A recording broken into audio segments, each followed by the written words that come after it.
And today, Alvaro from MathWorks is with us. Alvaro, I'm going to turn presentation over to you. If you don't have any question, you can start, I think. Again, thank you very much for allowing me or just inviting me for doing this presentation.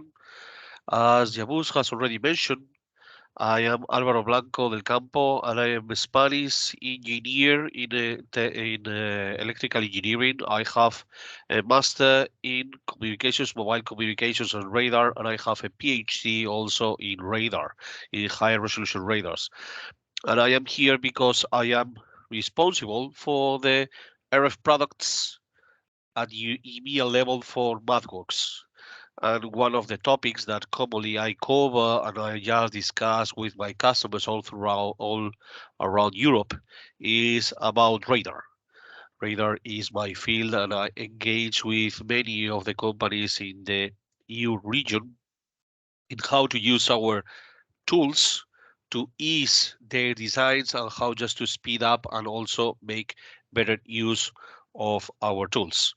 So again, as Yabuz has already mentioned, for my understanding, I think it's better that right now, if you have any kind of question during the presentation, you can just put it in the chat, and me and my partners, we will try just to answer and take care of them at the end of the presentation. I hope that we will have around 20 minutes for questions, and therefore we can just try just to answer those questions at that time.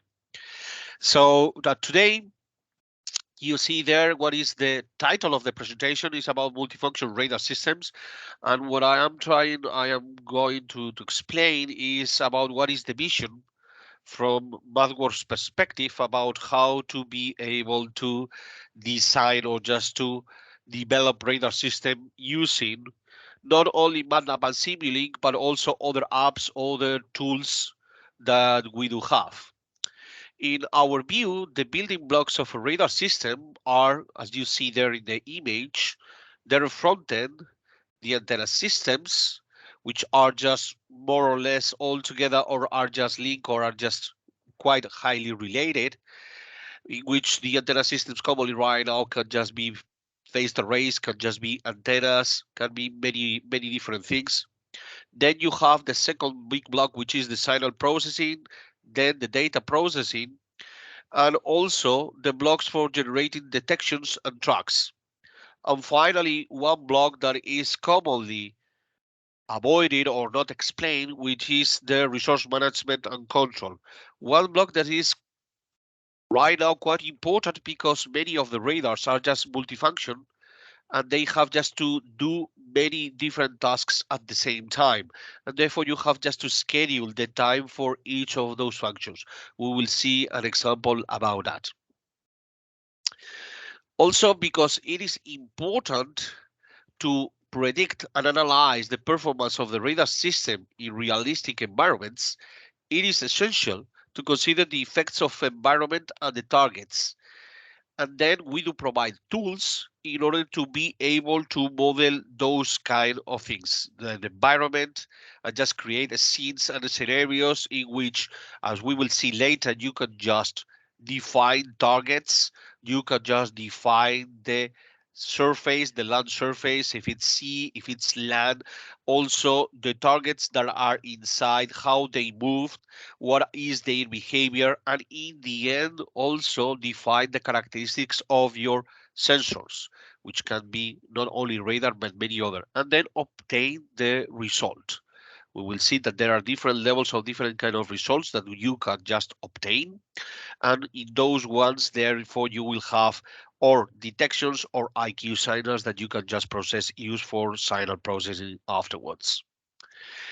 In the end, the goal is just to make MATLAB and Simulink or the MathWorks tools to be selected as your preferred platform to develop radar systems.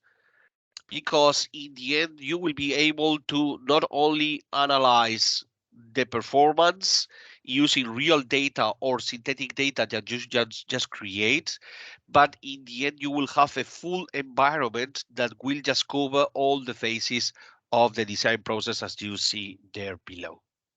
And that's exactly what is the main goal of our presentation today. I will try just to see the tools and the different stages and different applications that we can just cover. So now that MathWorks tools, or I have told you that try just to support the full radar cycle from trade-off analysis and system engineering to component design and operation analysis. We have identified 4 areas of focus that enable us to support the full radar life cycle. The first one is the radar system engineering. In this, we will just cover how we can just perform or support you in the initial stages of the development, thanks to trade-off designs and analysis, and how the different tools that you can just use for simulation, for RF simulation, or for budget simulation, or for budget analysis. Then we will go to the second part of the presentation, in which I will show you how you can just create radar scenarios for testing your initial design, or even for create data synthesis, for create synthetic data that you can use for your algorithm training. Then I will show you the tools and some examples in how you can just manage multifunction radars and how you can just do analysis and performance tests of your algorithms for selecting which function to do with your system at each time. And then finally, a hot topic that right now is a big trend in the radar field, which is the AI. I will show you the workflow that we have just implemented, that we do have at MathWorks for developing or for training AI networks, and also what kind of simulations or outcomes that you can just obtain with our tools. And then here is always, or is all about simulations. And these kind of simulations are commonly quite time and resource consuming. And when we do provide our environment for doing these kind of simulations, there is always a trade-off between the simulation time and the model fidelity. At the first initial stages, what you would like to do, or just to check, is that if your design is possible, is the early trade stages. Later on, then you would like just to go a little bit further in the fidelity and just to validate your design. Will it work? And then finally, at the latest stages, is about, okay, how can I just do it? How can I build it? And therefore, you need a much higher detailed design. But then the fidelity has just to increase, and therefore the time for running those simulations. Of course, here model fidelity you can also understand as time for the simulation, and therefore is something essential that you have just to understand and take into account. For that purpose, at MathWorks, we also provide different levels of abstraction about what is the outcome that you can just obtain from our simulations. You have 3 different levels, although there are some overlapping, and maybe we can just create even a 4th level, but I will try just to explain with these 3. First of all is a power level, in which you just make an initial assessment of the capabilities of your radar, making a link budget. So I will show you this example. I will show you this app in which you can just perform trade-off analysis with high level of characteristics of the radar. Then we can just go a little bit deeper with a measurement level in which you can just create the analysis, and then you can just obtain detections from the simulation of that environment. And finally, the most accurate one, in which you will not obtain detections or tracks. You will obtain directly IQ signals that you can just use for algorithm development or even for end-to-end system analysis. Of course, from left to the right, the simulation time will increase because the level of fidelity is also increasing. And that's the reason for making this assumption. So what is the agenda of the presentation for today? So we have at the core the multifunction radars, And the first task or the first topic that we are going just to cover is the radar system engineering. So we will just perform, I will show you the different tools in order just to do the initial assessment of your design. Then we will go to the radar scenarios and data synthesis, then the multifunction radars, and finally the AI for radars. So let's start from the very beginning, from the first point, the radar systems engineering. What I commonly suggest to my customers is just to use Simulink as the core of their design. Why is that? Because this environment enables model-based system engineering and model-based design. But more important, it allows also to several functionalities that are key for complex designs. It allows different levels of fidelity, even high fidelity ones. It also allows to import third-party models or simulation results. User can include external formats and codes. Also, it can be run together with hardware, for example, doing hardware in the loop simulations, and even for real-time tests. And the latest step, also, you can even deploy your algorithms developed in this environment and put it in the hardware that you will need for your system. That is why I suggest to my customers to use Simulink as your integration platform, because it enables or it covers a lot of different functionalities that engulfs the full development cycle of a radar system. What are the tools together with Simulink that you can just use? First of all, you can just model your system architecture. Therefore, we do have tools in order just to do the blocks, the different blocks of your architecture. For example, dividing the RF part of your radar, the algorithms, the power for obtaining the energy for powering up all the devices. But at the same time, we do provide the tools for linking the requirements directly to those blocks. And in the end, you have to do a jump. There is always a gap between this architecture and the model-based design. What is just inside each of those blocks of the architecture, how just to implement those functions. Well, do we have the tool which is called System Composer, which bridges that gap and also allows just to link the requirements to the specific blocks that are covering those functions. And indeed, in detail, inside of those blocks in System Composer, that you can just create your own designs, your specific components design. Then we jump into the next level that I am going just to try just to show you how to do with our tools. The first level in this design component is the radar designer. The radar designer, as we will see later, it enables you to design or just to do initial assessment of the characteristics of the performance of your radar.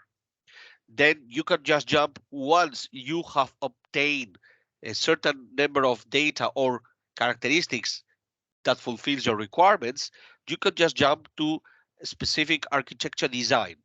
Therefore, you jump to the RF budget analyzer, in which you can just design your RF chain to fulfill the functionality that you require from the system.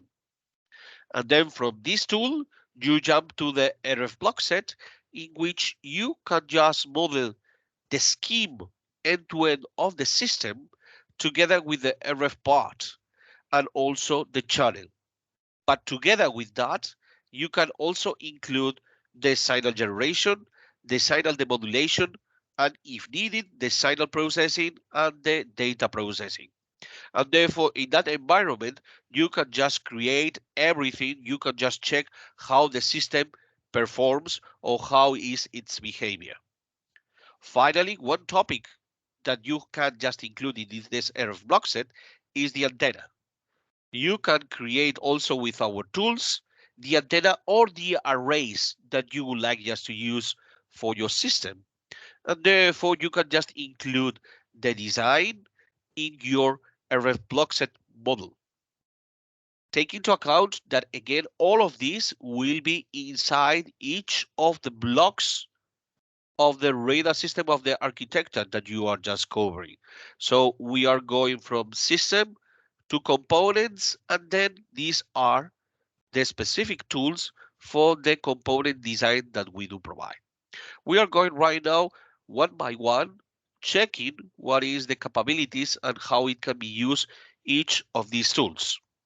So the first one is the link budget analysis, or it is the RF Designer app.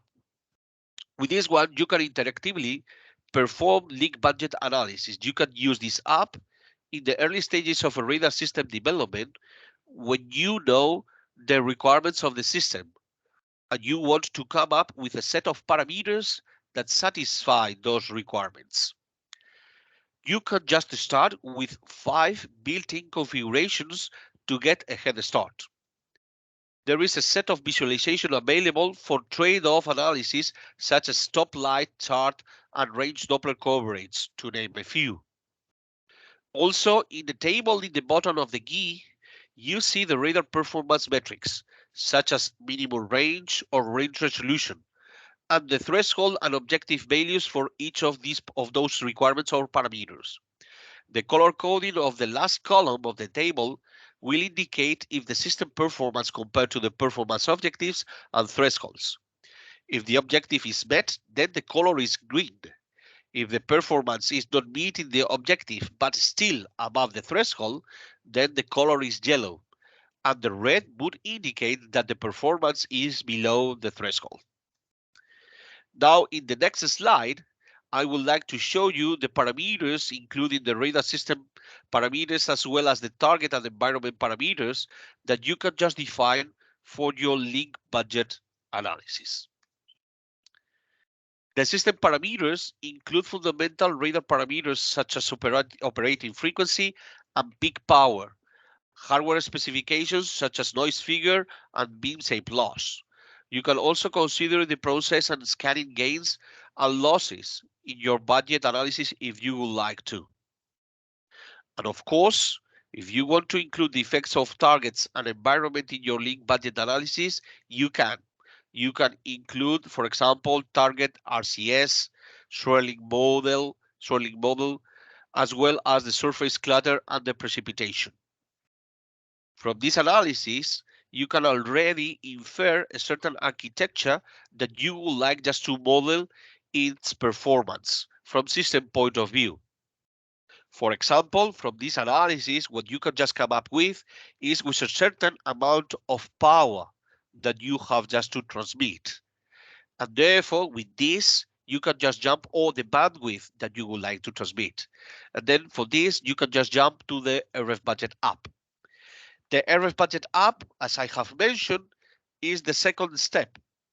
Therefore, you have the visualization of this app in which you can just select the different RF components that you can just use, amplifiers, modulators, S parameters.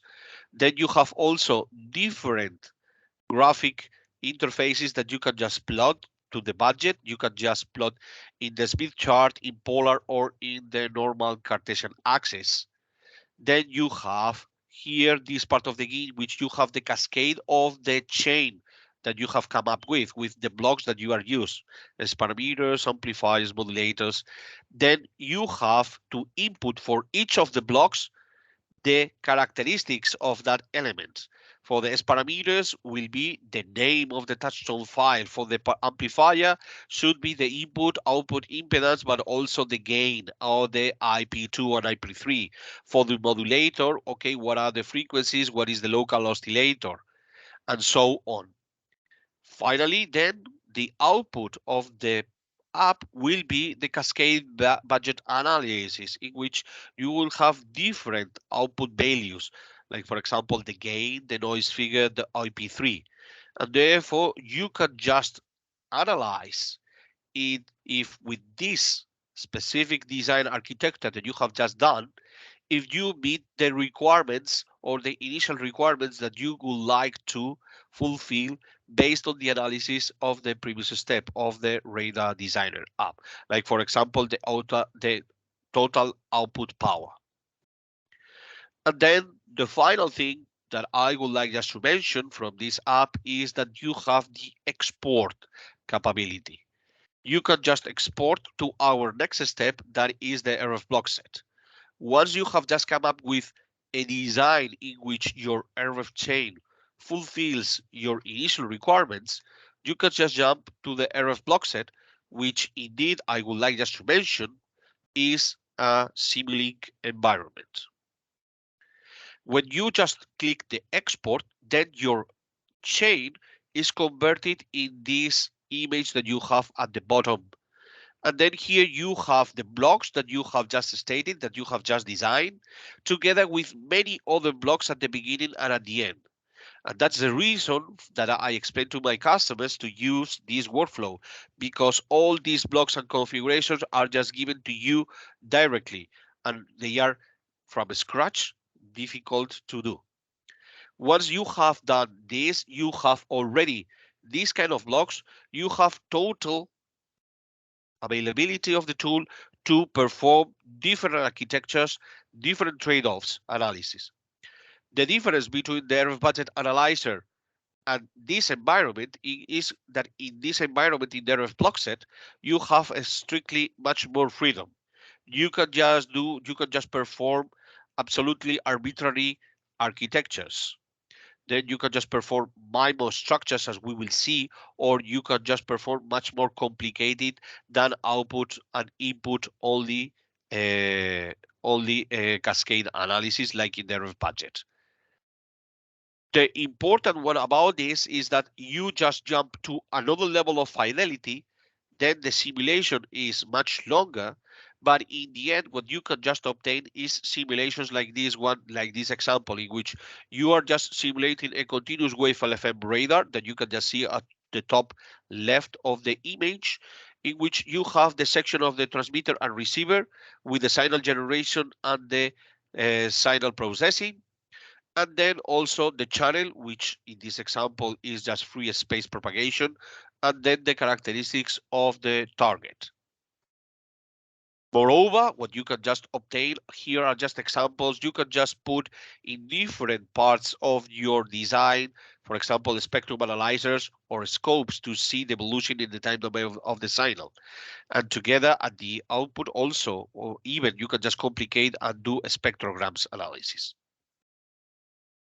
What I would like just to teach you or just to show you at the low left is the specific design made for the transmitter, in which you have here entering the signal that you would like us to transmit, the LF signal.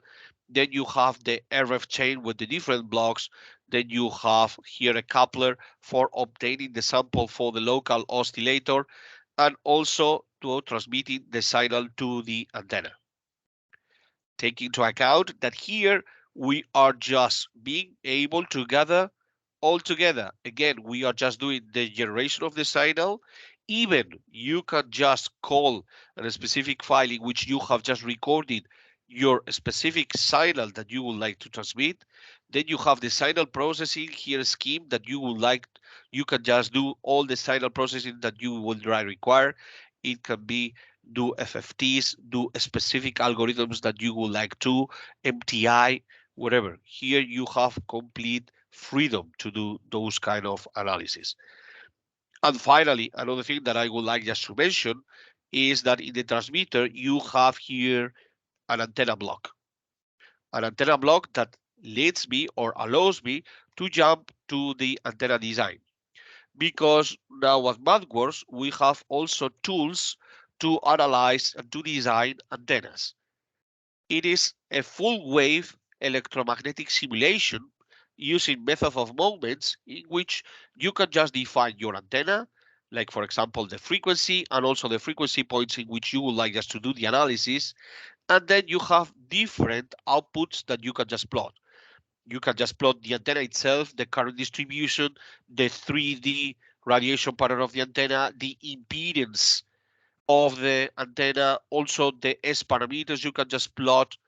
There are many different things that you can just plot together, of course, with the functionality of selecting the dimensions of the antenna and also the different elements that you can just use. You have a library of different metals. You have also a library of different dielectrics that you can just define and therefore just perform the electromagnetic analysis to be able to obtain the radiation pattern and also the S parameters. Again, for making your life easier, the tool already gives you the possibility to directly select one of the designs that are included in a big library that we do have of already available antennas. For sure, you can just create your own one from scratch. But if you are going just to use some of these ones, therefore you have it already available and you don't have just to scratch or just to plot the antenna from scratch to do the electromagnetic analysis. And again, these kind of antennas, we are already not more than 70. We are already about 110 different possibilities of antennas, and each release that we are just producing, we have more and more.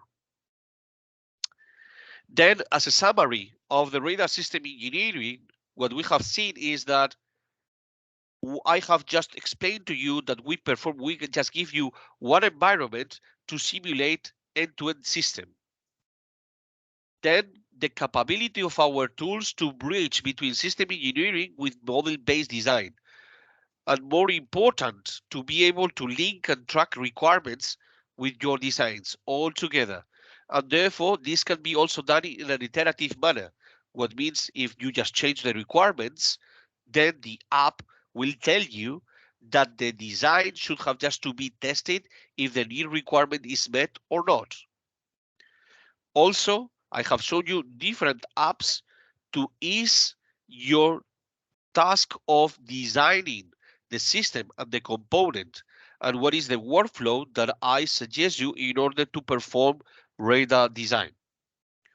And finally, in these tools, take into account that you can just simulate all together, including the RF system, the antennas, and the signal or the data processing, all together in a sole environment.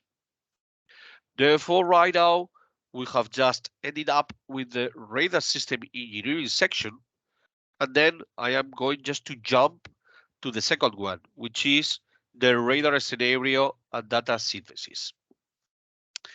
What happens in this radar and scenario and data synthesis? With the MathWorks tools, you can author and simulate radar scenarios. In this slide, I will briefly introduce the workflow, and in the following slides, I will provide you more details of each of the steps of this workflow. So first, we start modeling platforms and targets.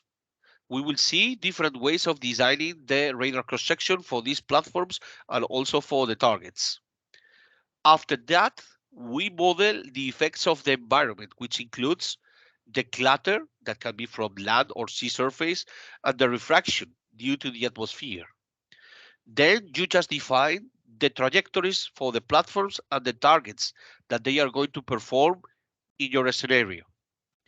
After that, then you will include in the scenario the radar sensors based on the previous simulations that you have just done and therefore in the requirements. And take into account that at this step, selecting the model sensors, you can select the appropriate abstraction level that we have already discussed in the beginning. You can just perform highly detailed simulations or less detailed simulations depending on what you need and also the time that you will just consume for the simulation. And then finally, we are ready to run the simulation on the environment. And therefore, it will just give you results that are based on the sensor model that you have just used and therefore on the level of abstraction. Even at this level, with the scenarios, you can perform Monte Carlo analysis and perturb either the ground truth or the sensor and check, for example, the robustness of your design of your sensor. Okay, as I have told you right now, what we are going to do is just to go through each of these steps with a little bit more of detail. So first of all, how we can just model platforms and targets. Here you can just see different level of abstractions that you can just perform with the MathWorks tools. You can just declare the targets as points or consider as cuboid through multi-scatterer. You can also jump a little bit more to multi-scatterer and just also give some sort of shape of the real target that you would like to. And finally, the highest level of fidelity is that you can just also run a simulation or a mesh of the 3D specific target that you would like to do, which of course it will be extremely, the fidelity will be high, but the time for doing those kind of simulations is also extremely high.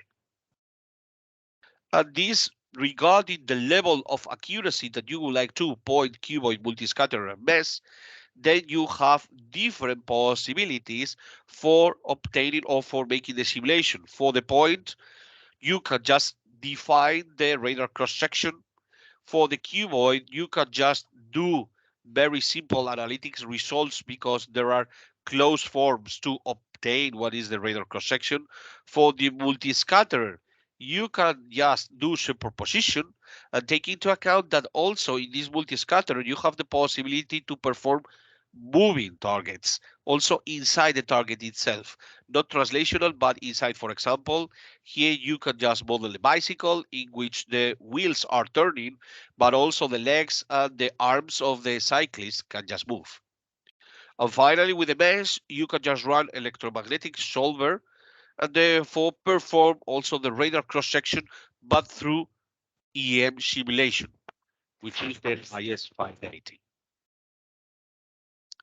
The second step that we have just discussed is to include in your environment the effect of land or sea surface clutter that are the ones that we can just perform.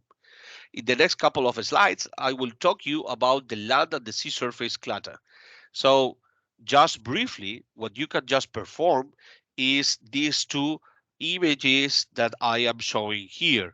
Here you can just define the land surface. You can just import high detail models even from your library if you have them, or just create your own surface.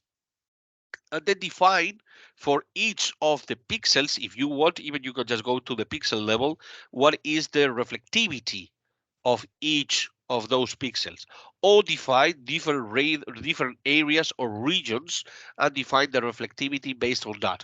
I will show you later an example on that. And then for the sea surface, what happens is that you can just perform a simulation about what is the sea state, what is the wind, how is the wind blowing, and also the direction, and therefore obtain a simulation on what will be the sea surface scatter or the power that will be reflected, which is represented here with the purple image, with the purple patches. Also, again, take into account that you can also consider the atmospheric refraction.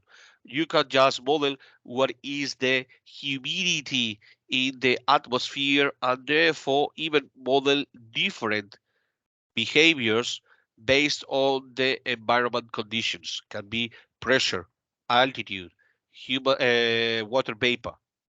And therefore, the amount of power that will be transmitted and reflected just varies regarding the atmospheric conditions. The third step that we have just mentioned are the trajectories.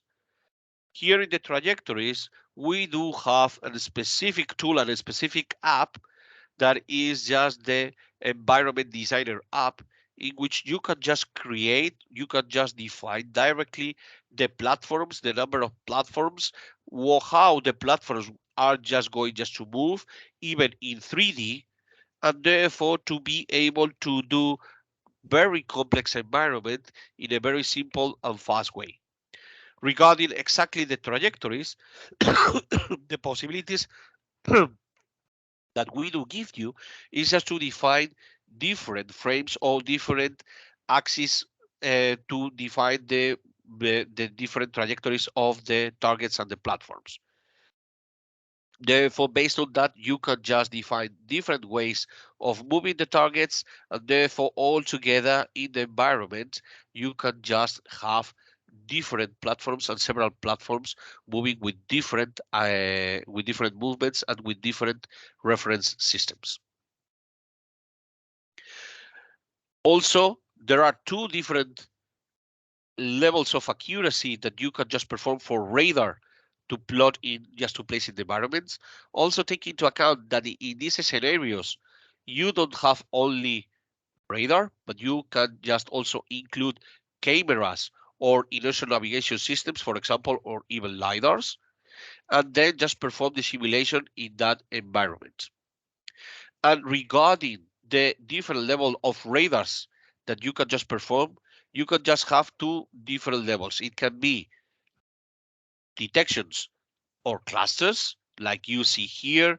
Here you can just see that we are modeling different scan patterns, or you can just define different radiation patterns that you are going just to perform, and then obtain detections and clusters at the same time, as you see. But there are other ones that we will see later as IQ level. Moreover, even you can just define three different configurations of the sensors.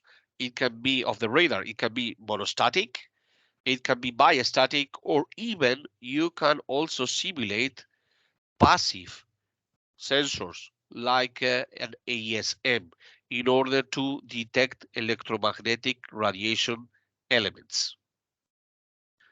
One thing that I would like just to mention is that in the monostatic mode, as I have already explained, in the monostatic mode, you can also request that the detections to be given as clusters already. If you are just handling with extended targets, therefore this could be a good asset or a good different level of abstraction that you can just consider. And that's what you see here, the clustering effect that you can also request. But there is another level, which is the waveform level. And therefore the output, it will not be detection, it will be IQ signals. And therefore you will use another kind of radar sensor that allow you just to give or increase the level of detail of the simulation, but the amount of variables that you have just to define, or you have the ability or the capability to define, are much wider and are physically related. Like, for example, you can just define the waveform that the radar is transmitting, the antenna, the polarization, the frequency, many different ones. And in the end, what you will just obtain is just the IQ signals that you can just do the signal processing that you will just require in order to obtain or just to plot the results. Here are some examples in which you can just plot range time, you can plot range Doppler with here two different targets, the range angle or the angle Doppler. Indeed, once you have just done the simulation and you have the IQ signals, the way that you just do your algorithms or you just present is completely free. It's up to you what you can just do.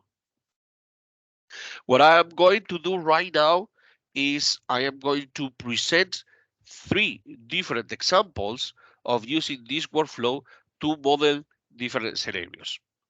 So the first example is just to simulate a radar interference and passive sensors. In this example, we use the measurement level radar model, or the radar data generator as it is called. As shown here, we build a scenario with a platform for a radar sensor, the blue diamond, this one here. Then a platform for a target, which is the black triangle, this one. Then a third platform for an interference source or an RF emitter, which is the yellow, this one here. And then you can also see the coverage or the area coverage of both the radar, which is the blue one, and also the interference, which is the yellow, or the, yeah, it can be yellow, the yellow area. As the target is moving, on the trajectory line, radar beam scans the area and generates detections. But the detections are just generated when the target is located in its field of view. I would like also just to point out here that although the target in this specific time is just located in the field of view of the radar, a detection is not done. Why? Because also the radar is just obscured or jammed by the RF emitter, so no detection is just performed. Also, what I also would like just to mention is that you can also change the radar model from the detection to passive ESM. And in this model, you can only generate angle-only detections from the RF emitters. And in this case on here is that one. You are just modeling an ASM sensor, and therefore the ASM sensor, which is just placed also in the radar platform, you just detect the angle in which the interference is just performed, which is this one. But also in the image, you see that there is a second angle that corresponds to the target that is moving to the right side. Why is that? The reason for that is just the power of the interference is so high that the radar or the ESM detector does not only detects the emission from this target only, it also detects the emission or the bouncing back from the target itself. So the emitter will just emit energy towards the sensor, and this bounce is just given back to the ESM receiver. And that's the reason why we are detecting both at this time. We are detecting the transmitter, but also the target. So also in your simulation, it is taking into account different bounces, and you can just define the level of bounces that you would like to take into account, 1, 2, or 3, or even more. Taking, of course, considering that whenever you would like us to have more and more bounces, therefore the time for the simulation increases. Then the second example that I would like just to show you is to model and analyze the performance of an FMCW radar altimeter. The radar altimeter is just a flight safety instrument that provides altitude reading. And here you can just see the schematic of the simulation. Here at the bottom, right now that we see is the platform that we have modeled just to be the the airplane that is taking land is just approaching just for taking land. And then we need the reflection from the land surface. So right now, the land surface is not the clutter, is just our target. And to model the land surface, we have imported a DTID model of a specific region. I think that in this case is just the area or the landing approaching to land in the airport in the United States located close to the city of Manchester. And therefore here, when just modeling this DTID or just importing, we can just perform the simulation of the system. And the blue dot that you see there is the area of the land that is just radiated by the beams or the beam width of our system. In this example that we are using is the IQ. We are using the IQ level of accuracy. And then we model an FNCW radar in which it is transmitting a triangle FNCW signal. And also the antenna is just performed or is just considered to be a Gaussian antenna with 40 degrees of 3D beam width of 3 dB, sorry, 40 degrees of 3 dB beam width. Then by simulating this scenario, we just create the IQ signals that we can just perform or we can just process. And therefore, also be able to obtain the result about what is the altitude that the system calculates. And with this, we can plot what is the performance of those algorithms regarding what is the real altitude that the system is considering for the scenario. And here you can just see that the result of the processing of the algorithms just really matches the truth altitude and also fulfills the requirement of the norm for the altimeters, because the green level, the green area, is just the performance, or is what the norms allows the system to deviate from the real one. And one thing that I would like just to mention, we have also upgraded a little bit more even this simulation, because what we can also locate in this simulation, in this scenario, is a 5G tower. We can include a 5G tower and model it as a jammer for the altimeter or for the altimeter sensor, and be able just to check if our system with IQ signals and our processing chain can just cope with the interference that can just be produced by the 5G interference. Then the next example on the last example that I would like us to show is how to be able to synthesize SAR IQ signals, which will be obtained for image formation. The first step that we are doing here is simulate terrain, and we can just do that in the IQ, but we are just doing this, randomly. So this terrain that we have just generated is not a DTID, is not a high resolution map, it is just something that we have just created randomly.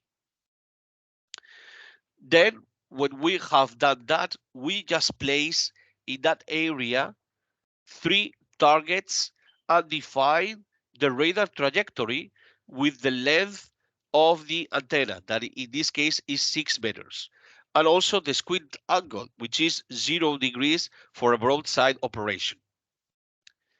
In the next step, what we do is to customize the reflectivity.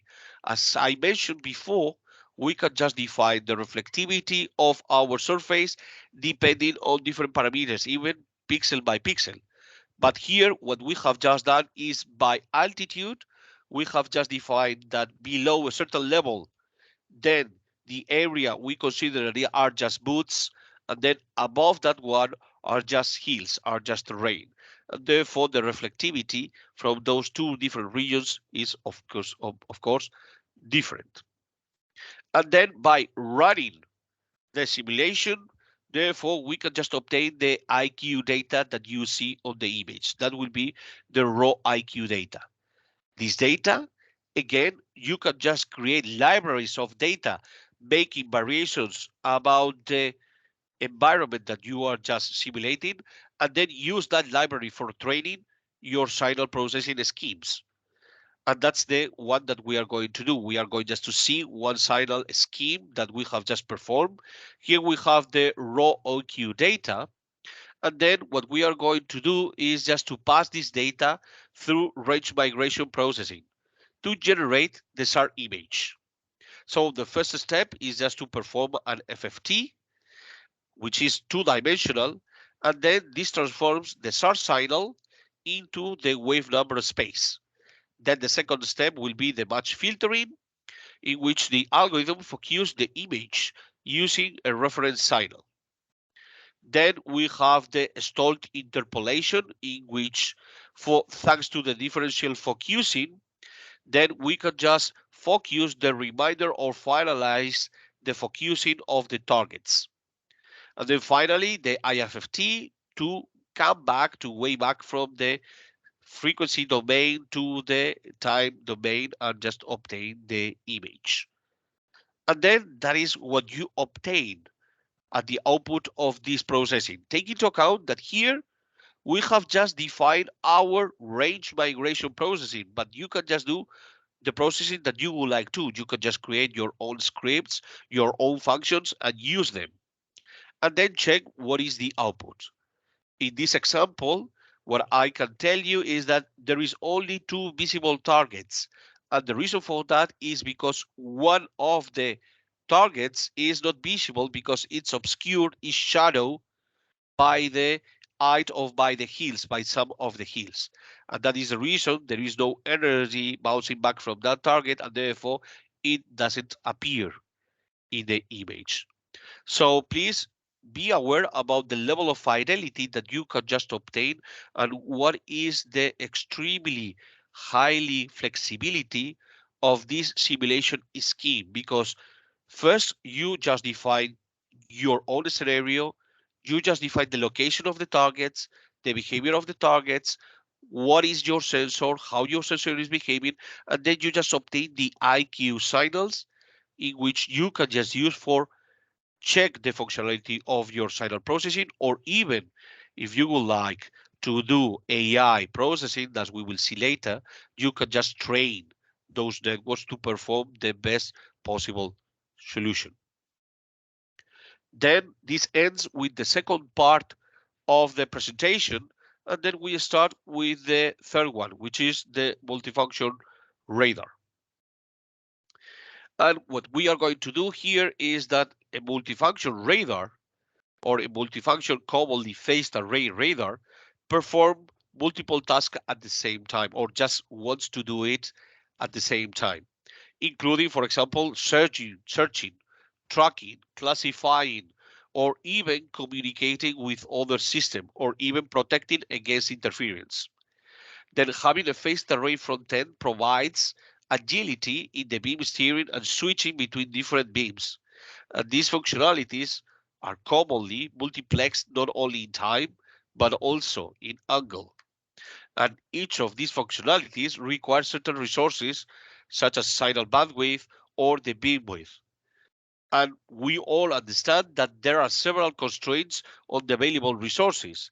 Therefore, it is important or even key to be able to model a system that performs different functions and find the optimal resource allocation for these functionalities in different conditions. Therefore, right now, what I would like to show you is one example of resource allocation for a multifunction radar. Let's look at a closed loop simulation of a multifunction phased array radar, where the radar resources are split between 3 tasks. First of all is volume search task, and is intended for scanning large volume of space looking for targets. It has a wide beam width and a narrow bandwidth, which results in only approximate target location. In the figure on the right hand side, you see the search pattern for the volume search, and notice the widening of the beam width when you are just approaching the edges of the volume search, and this is due to the scan losses. The detections or the output from the volume search are passed to the queued search, are passed to the next one, which is the queued search. The queued search scans a small volume around the detection provided by the volume search in an adaptive fashion. More specifically, it forms 7 beams, which you can just see here, the 7 beams around the generated detection in volume search task. In this task, radar system uses narrow beams and wide bandwidth waveform to provide better accuracy of the target position. And then the tracking task first should have to confirm the detection generated by the queued search and then track it. We use an adaptive tracker in this example to be able to update the track based on the estimated target dynamic. In other words, maneuvering targets have higher revisit rate that compare to other targets. Using a phased array, the system can create multiple simultaneous beams to perform multiple tasks in parallel. As a result, these tasks are competing for resources, such as the bandwidth, the power aperture product, and the time. It is worth noting that the tracking task will use all the available bandwidth and all the available power aperture product. Therefore, the tracking task cannot be done in parallel with any other. Now that we are going just to do is just to simulate a scenario with C maneuvering targets. On the left side of the image, you can just see the search grid with different beams. The blue color shows the beam for the volume search. The orange beam are just intended for queue search task, and the purple beam are for track updates. On the right hand side, on the right hand side, we see the resources used at each moment of time, as well as the average used resources. So you can just see the bandwidth used at each time, the power aperture product, and also the percentage of time, the percentage of the resources that are used for volumes for different functions regarding the time. What we can just see here is that the system can just perform at the same time all the functions and change between the different functions. Here you see that the volume search has a periodic behavior. Also, the queue search are just being able to perform, but there are no problems about resources. What we are going to do right now is just to put a little bit harder the system behavior or more difficult conditions in order just to check the performance of our system. How to be able to do that? Well, what we can just do is just increase the probability of false alarm.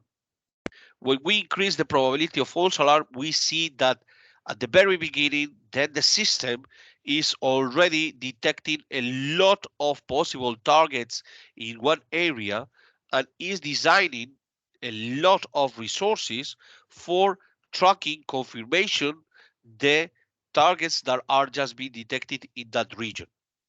And in the end, here at the resource allocation, we can see that the track confirmation task increase the number of or the percentage of time that is just required to do, and then that degrades the capability about volume search, degrading it and even being able or just not allowing to do, for example, at this point, at this time, there will be no availability for volume search.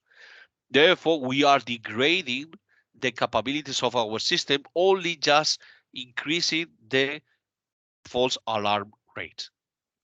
Again, take into account how flexible and how good are these kind of simulations in order just, for example, to perform or to check your availability or the algorithms that decide which kind of function to do at each time. Then finally, the next step, the last topic that I am going just to cover during this presentation is the AI for radar, which is a really hot topic that is just right now coming up in the radar field.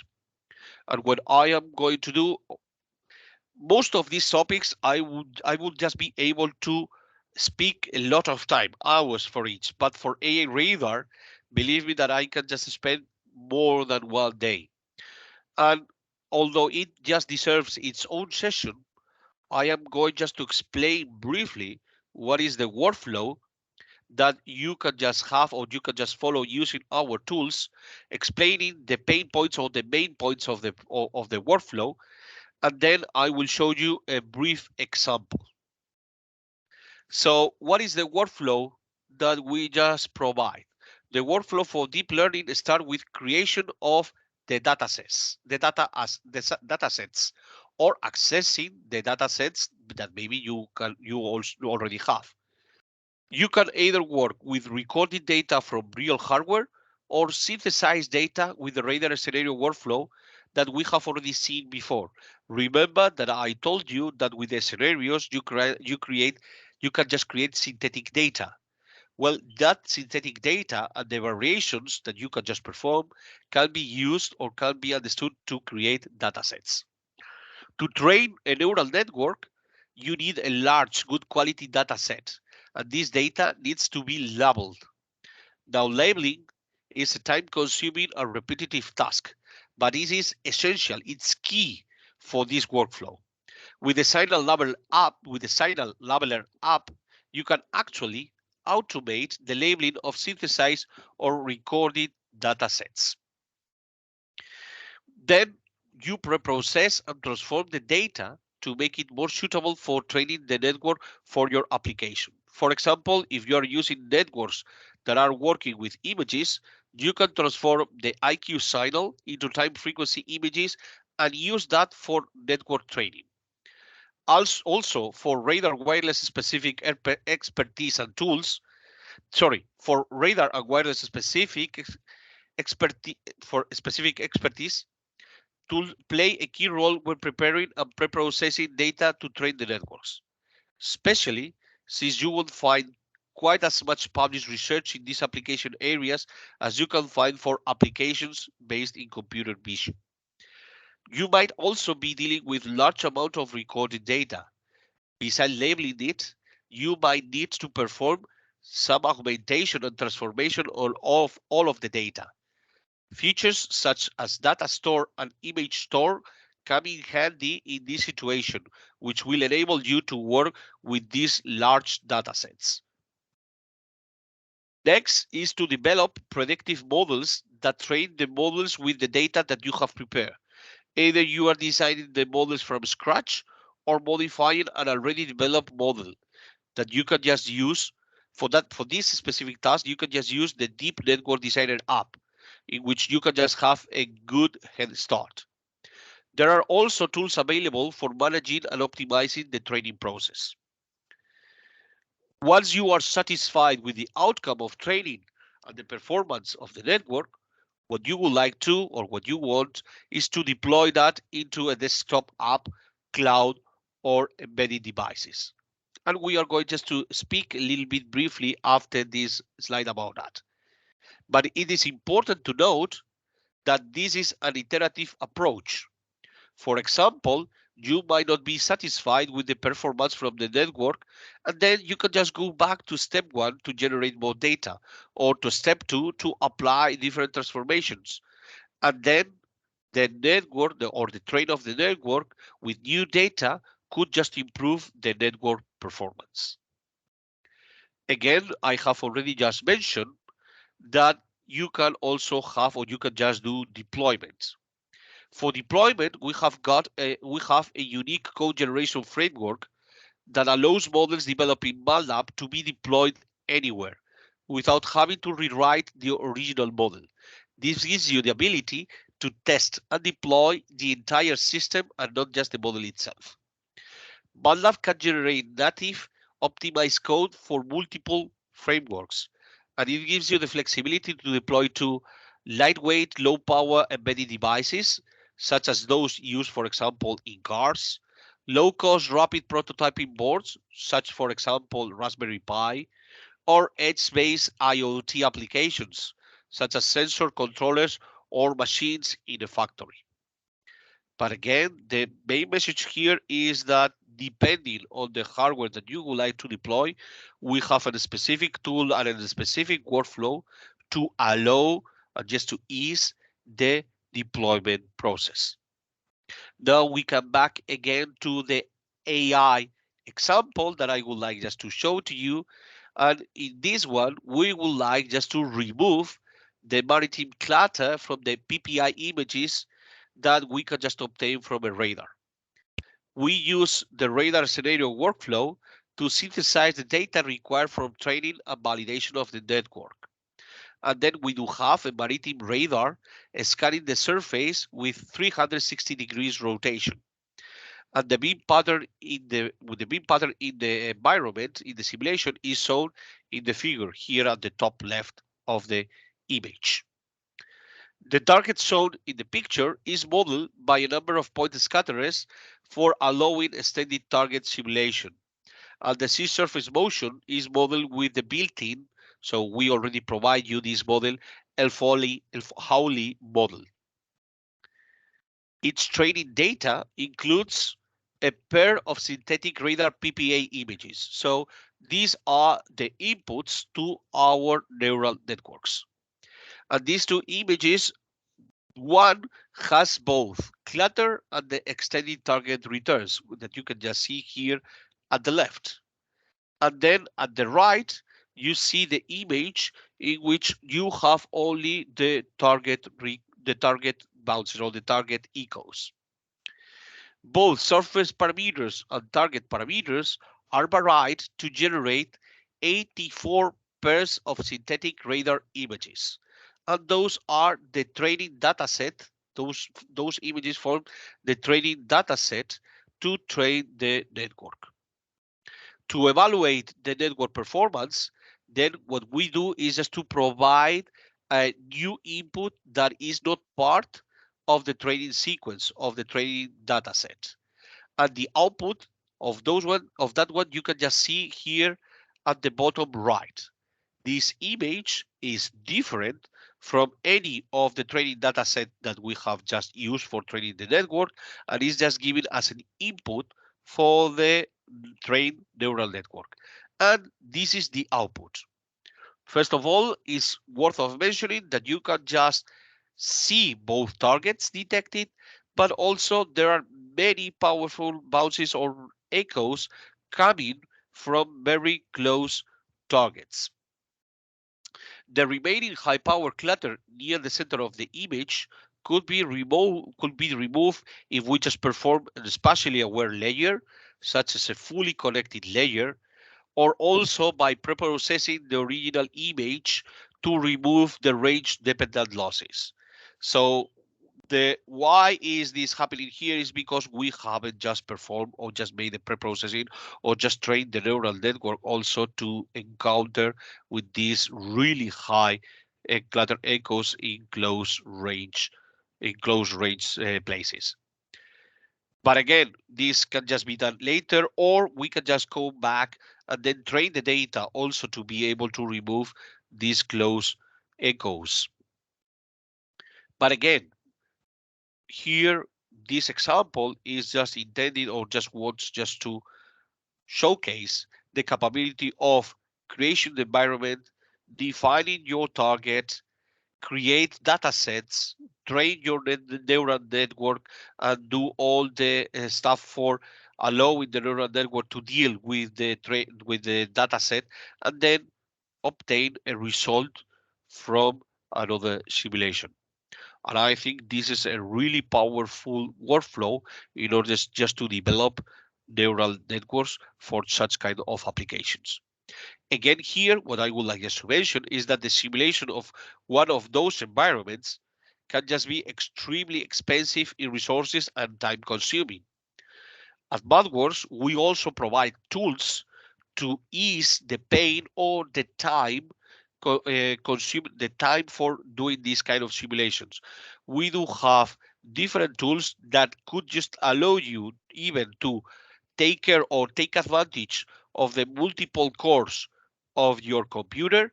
It can be your computer itself, or maybe using a GPU, or even just go to a step further in which you have a cluster of computers, a cluster of cores to run the simulations. Therefore, we do have also tools to be able to take advantage of such resources for speeding up the simulations. And that's it. That is my whole presentation. And then as a summary, what I would like just to point out, what I would like you to take away from this presentation is the agenda, and then specifically what we have just spoken in each of the parts. So for the radar system engineering, we have seen at the radar designer app for link budget analysis, the ref budget for block design, the ref block set for system analysis, including signal processing and antenna design, and also that we do have the capability for modeling the antennas or an arrays. Also, it's worth of mentioning that we support also with tools, model model-based system engineering and model-based design engineering. And you can just interact between these two different levels and even link the requirements to the specific design. Then we have just jumped to the radar scenario, in which we have looked at the workflow for authoring and simulating radar scenarios, along with some examples. We have just gone through all the steps about defining the platforms, the environment with the different capabilities about the different surfaces, how to model the trajectories, which kind of sensors at the level of abstraction, and then to be able to run and simulate and obtain the results from those simulations, from those scenarios. Also, we have seen the multifunction radars, all the capabilities that this kind of system can just have, and we can just handle in our environment and optimize to be able to check what is the perfect timing for each of the functions and the amount of time based on the limitations that you can just impose to your system in the simulation. And finally, what we have just spoken is about AI for radar, a hot topic. I have shown to you the workflow that allow to interact between AI and radars and signal processing for radar. And we have also pointed out the capabilities of our tools for deployment and even to parallelize and speed up simulations. Again, for me, this presentation, it has been just the first step about all the main capabilities, about all that you can just do. But I have just explained them very briefly. What I would love to do is, if you are interested in a specific task, in a specific tool that I have just presented today, please come back to us and we can just go deeper in that tool, or you can just come back to us with your specific need. And therefore, we can just try to assess and to analyze what would be the workflow that can just fulfill or just to ease or just to solve your challenge using our tools. That is my main goal. You can just come back to us, to FİGES, to your partners, or if you would like to, even you can just try to contact me directly. But together, we will be able just to help you and try just to solve your pain or your challenges. Finally, please, let me just remind you that we are working together in collaboration with FİGES in Turkey, but at MathWorks, we are more than 6,000 people. So we are just working in many different fields, many different tasks, but we work just as a team in order just to try just to solve your challenges.